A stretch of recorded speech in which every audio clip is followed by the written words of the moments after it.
Καλό μεσημέρι, καλώς ήρθατε. Καλό μεσημέρι σε όλους. Καλώς σας βρήκα. Σας ευχαριστώ και χαίρομαι πάρα πολύ που είμαι και πάλι εδώ κοντά σας. Και εμείς το ίδιο. Σήμερα Τρίτη, κυρία Γιαννελέρ, αλλά εμείς θα μιλήσουμε για τις Δευτέρες και πώς μπορεί να γίνουν καλύτερες. Για πέστε μας.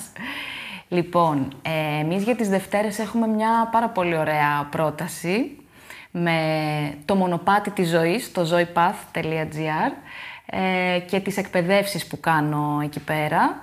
Δευτέρα παρά Δευτέρα λοιπόν, συγκεντρωνόμαστε στον πολυχώρο στις Ώρες Concept Store που βρίσκεται στην Τζαλοπούλου 13 και έχει χώρο σεμιναρίων εκεί και κάνουμε μαθήματα ζωής. Οι Δευτέρες είναι χαίρομαι που πιάσατε αυτό το θέμα, γιατί είναι ευαίσθητες λίγο. Δηλαδή, από την Τετάρτη και μετά είμαστε λίγο πιο χαρούμενοι, να το πω έτσι, γιατί πλησιάζει το Σαββατοκύριακο. Εκεί τη Δευτέρα, από μαθητές, από νήπια, από έφηβους, από πάντα. Και να έρθω και σε εμάς τους μεγαλύτερους, έχουμε ένα θέμα με τη Δευτέρα. Έτσι. Γιατί γίνεται αυτό, πώς το ερμηνεύετε εσείς? Θυμάμαι τον πατέρα μου που έλεγε πάντα την Τετάρτη είσαι στην κορυφή, έτσι βλέπεις από ψηλά ρε παιδί μου, την εβδομάδα τελειώνει. Τη Δευτέρα όμως είναι δύσκολα τα πράγματα, είμαστε πολύ χαμηλά ακόμη. Εμείς το βάλαμε Δευτέρα γιατί βολεύει, επειδή είναι κλειστή η αγορά κατά το μεγαλύτερο μέρος της, οπότε βολεύει στους περισσότερους να μπορούμε να συναντηθούμε. Έτσι καθιερώθηκε και τελικά διαπιστώσαμε ότι ναι, έχουμε βρει μια ευκαιρία να ξεκινάμε τη Δευτέρα, τη δύσκολη μέρα δηλαδή για όλους όπως λέτε, με ωραίο τρόπο. Γιατί εκεί κάνουμε πραγματικά μαθήματα ζωής, μαθαίνουμε πώς μπορούμε να ζούμε καλύτερα, καθημερινά με μικρά απλά πράγματα στην πράξη και φεύγουμε όλοι με μια άλλη αίσθηση, με ένα χαμόγελο, με μια καλύτερη διάθεση, όπως και νομίζω πως περιμένουμε με καλύτερη διάθεση τη Δευτέρα. Ναι, μας αλλάζετε αυτά που ξέρουμε λοιπόν. Πάντως είναι σημαντικό το πώς βλέπουμε, δηλαδή είναι θέμα νοοτροπίας, το πώς αντιμετωπίζουμε τη Δευτέρα. Είναι ξεκάθαρα θέμα νοοτροπίας, όλα είναι θέμα νοοτροπίας. Και αυτό που πάντα δουλεύουμε στα μαθήματα ζωής είναι το πώς βλέπουμε, τι φίλτρα φοράμε και βλέπουμε, πώς μεταφράζουμε, πώς ερμηνεύουμε τα πράγματα που υπάρχουν και συμβαίνουν γύρω μας. Έχουν να κάνουν όλα ξεκάθαρα με τη λειτουργία του εγκεφάλου. Είναι το πώς τα βλέπουμε εμείς. Πάνω σε αυτό βασίζεται όλη η εκπαίδευση που γίνεται. Οπότε κάτι αντίστοιχο συμβαίνει σαφώς και με τη Δευτέρα. Για σκεφτείτε να έχετε τη Δευτέρα να περιμένετε κάτι ωραίο. Πώς θα τη βλέπατε τη Δευτέρα, ενώ είναι πάντα η ίδια Δευτέρα, έτσι. Ναι.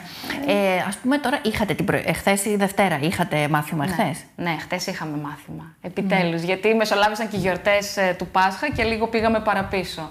Οπότε χθες είχαμε και το περιμέναμε νομίζω όλοι με αγωνία. Ναι. Και πώς να βλέπουμε λοιπόν, τι είπατε, πάνω κάτω δεν μας πείτε όλο το σεμινάριο, αλλά πώς να δούμε τώρα αισιόδοξα την εβδομάδα μέχρι την Παρασκευή, γιατί τελείωσαν και οι αργίες, τελείωσαν και οι επίσημες διακοπές, έρχονται εξετάσεις για τους μαθητές, για άλλους πανελλήνιες και δεν υπάρχει καμιά αργιούλα έτσι να έρχεται, τουλάχιστον μέχρι το Μάιο νομίζω δεν έχουμε, μέσα στο Μάιο μέχρι τελειώσει ο μήνας. Τώρα μετά την Πρωτομαγιά, λίγο κλείσανε τα πράγματα και όπως λέτε έρχονται και εξετάσεις των μαθητών, οπότε ο Μάιος είναι φορτωμένος έτσι, με αγωνία και με άγχος, είναι λογικό. Εμείς χτες μιλήσαμε συγκεκριμένα για την αγάπη και το θέμα μας ήταν ότι η αγάπη μακροθυμεί. Με αφορμή και αυτό που ακούμε έτσι στην Εκκλησία τις μέρες του Πάσχα από την πρώτη προς Κορινθίους επιστολή Παύλου. Ο ορισμός της αγάπης. Ο ορισμός της αγάπης ακριβώς, που είναι ένα πάρα πολύ ωραίο κείμενο και πιάσαμε αυτό το μακροθυμί. Είναι θεόπνευστο, πώς θα μπορούσε να είναι διαφορετικά. Ακριβώς, ότι η αγάπη μπορεί και καθυστερεί τον θυμό. Και είναι πάρα πολύ σημαντικό αυτό. Οπότε μιλήσαμε και για τη διαχείριση του θυμού και για τη διαχείριση όλων αυτών των συναισθημάτων που τα ονομάζουμε αρνητικά, αλλά είναι όλα σημαντικά στη ζωή μας. Το πώς μπορούμε λοιπόν να βλέπουμε με αγάπη, το πώς η αγάπη είναι πράξη και όχι απλά ένα συναίσθημα, είναι μια απόφαση, είναι δέσμευση και είναι δουλειά η αγάπη. Και αν αυτό λοιπόν το βάλουμε στη ζωή μας, στα πάντα, στους ανθρώπους με τους οποίους σχετιζόμαστε, στη δουλειά μας, σε πράγματα που έχουμε να κάνουμε, μπορούμε όντως να τα δούμε όλα αλλιώς. Νομίζω λοιπόν ότι ειδικά χθες, με αυτό το θέμα, φύγαμε όλοι με πολύ καλύτερη διάθεση για να αλλάξουμε πράγματα μέσα στην εβδομάδα και νομίζω πως θα περιμένουμε με ακόμη περισσότερη επιθυμία την μεθεπόμενη Δευτέρα.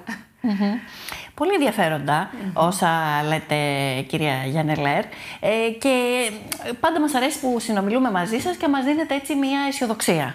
Γιατί και θετικά, μας λέτε θετικά πράγματα, κάτι που λείπει γενικά και από την επικαιρότητα, αλλά και από τον τρόπο που διαχειριζόμαστε, και εδώ να κάνω την αυτοκριτική μου και ως δημοσιογράφικη επιλογή ειδήσεων. Ναι, σίγουρα. Βέβαια, καμιά φορά συμβαίνει σήμερα και το αντίθετο. Πάμε στα υπερβολικά θετικά, που είναι ψεύτικα όμως. Έτσι. Ούτε αυτό θέλουμε. Θέλουμε το θετικό, το πραγματικό, το ρεαλιστικό, το αληθινό. Γι' αυτό και μιλάω για μικρά πράγματα, απλά, εύκολα και καθημερινά, που μπορεί ο καθένας, αν θελήσει όμως, να τα δει στη ζωή του και να αρχίσει να τα βρίσκει και περισσότερο. Το θέμα είναι η θέληση. Και είπαμε μάλιστα ότι και η αγάπη είναι βούληση τελικά. Το να θέλω να αγαπήσω κάτι, κάποιον και να ασχοληθώ με αυτό. Επιλογή λοιπόν, είναι επιλογή μας. Επιλογή και αφιέρωση χρόνου. Οπότε αφιέρωση χρόνου χρειάζεται και το να μπορούμε να αλλάξουμε την οπτική μας και να αρχίσουμε να βλέπουμε τα πράγματα αλλιώς. Πώς? Όπως μας συμφέρει. Τι εννοούμε μας συμφέρει? Μας κάνει καλό. Και ό,τι κάνει καλό σε μένα, κάνει καλό και στους γύρω μου, θα κάνει καλό και στους γύρω των γύρω μου. Έτσι πάει το πράγμα. Είναι μια αλυσίδα. Όλοι συνδεόμαστε σε αυτή την αλυσίδα. Έχετε δίκιο που μιλάτε για χρόνο, γιατί φαντάζομαι ότι θα συμφωνήσετε κι εσείς ότι δεν αφιερώνουμε χρόνο έτσι για να στοχαστούμε. Γιατί όλα αυτά που λέτε χρειάζονται στοχασμό, δηλαδή να κάτσω να σκεφτώ πού είναι το θετικό. Άρα σε αυτό παίζει ρόλο και ο στοχασμός, έτσι δεν είναι? Χρειαζόμαστε όλοι χρόνο με τον εαυτό μας. Στον εαυτό μας δεν αφιερώνουμε χρόνο. Το συζητάμε παντού, έτσι όλοι διαρκώς. Τρέχουμε, όλη μέρα τρέχουμε, να φτάσουμε κάτι που δεν ξέρουμε τι είναι αυτό που θέλουμε να φτάσουμε τελικά. Χρειάζεται να αφιερώσουμε λίγο χρόνο. Ας είναι και τα 10 λεπτάκια, τα 15 λεπτάκια μέσα στη μέρα μας. Μπορεί ο καθένας να το βρει αυτό, να μείνει με τον εαυτό του και να στοχαστεί, όπως λέτε. Να σκεφτεί τι βλέπει, γιατί το βλέπει έτσι, του κάνει καλό αυτό έτσι όπως το βλέπει και το αντιμετωπίζει ή όχι, τι μπορεί να αλλάξει, που μπορεί να ζητήσει βοήθεια. Πολύ σημαντικό και αυτό.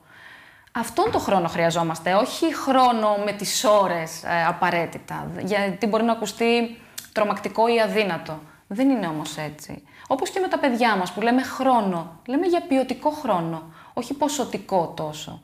Το να μπορείς να είσαι τα 20 λεπτά μαζί με το παιδί σου, αλλά να είσαι μαζί, μπορεί να αλλάξει τα πάντα αυτό το πράγμα. Έτσι γίνεται σε όλα, σε κάθε τομέα στη ζωή. Άρα είναι και θέμα προτεραιοτήτων, λοιπόν. Δεν είναι τόσο πολύς χρόνος, όσο να βάλω προτεραιότητα και να προγραμματίσω. Και να πω, ναι, τώρα είναι ο χρόνος για να κάνω αυτό. Φυσικά, ακριβώς. Η διαχείριση χρόνου που λέμε. Βεβαίως και είναι. Και μπορούμε όλοι να το κάνουμε. Έχουμε 24 ώρες μέσα στη μέρα. Και έχουμε όλοι αυτές τις 24 ώρες, έτσι. Γιατί πολλές φορές απορούμε πώς κάποιοι άνθρωποι μπορούν και κάνουν τόσα πολλά πράγματα και κάποιοι άλλοι όχι. Αυτοί που κάνουν, θέλουν να τα κάνουν, έχουν βάλει άλλες προτεραιότητες όπως λέτε και πάνε με βάση αυτές τις προτεραιότητες.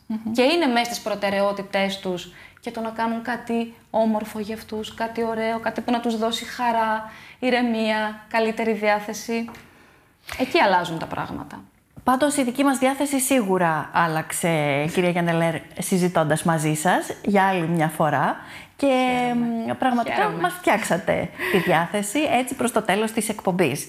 Και να κλείσουμε με αυτό το θετικό στοιχείο. Ωραία. Χαίρομαι πάρα πολύ. Αν μπορώ να το πετύχω αυτό έστω και λίγο, με όλη μου την αγάπη και την καλύτερη μου διάθεση, ναι, μπορώ να πω ότι είμαι ευτυχισμένη και ελπίζω έτσι όλοι να φύγουν με ένα λίγο καλύτερο χαμόγελο. Σας ευχαριστούμε γι' αυτό. Καλύτερες οι Δευτέρες μας λοιπόν με αφορμή αυτά που κάνετε κάθε Δευτέρα και να κλείσουμε με αυτό, με το τι γίνεται και πότε. Ναι, είπαμε Δευτέρα παρά Δευτέρα στις ώρες Concept Store στην Τζαλοπούλου 13. Είναι ένας συνεταιρισμός κοινής ωφέλειας που έχει και κατάστημα με κοσμήματα, έργα τέχνης, δημιουργών, σεραίων δημιουργών και άλλων, και έχει όμως και τον χώρο των σεμιναρίων. Εκεί λοιπόν Δευτέρα παραδευτέρα συναντιόμαστε, 6 με 7.30 το απόγευμα. Τώρα η επόμενή μας η Δευτέρα θα είναι 19 Μαΐου, με το καλό. Μάλιστα. Με το καλό λοιπόν, καλή δύναμη. Σας ευχαριστούμε πολύ για τα θετικά που μας μεταφέρατε και θα τα ξαναπούμε. Και εγώ ευχαριστώ, να είστε καλά, να έχετε ένα όμορφο απόγευμα. Ευχαριστούμε.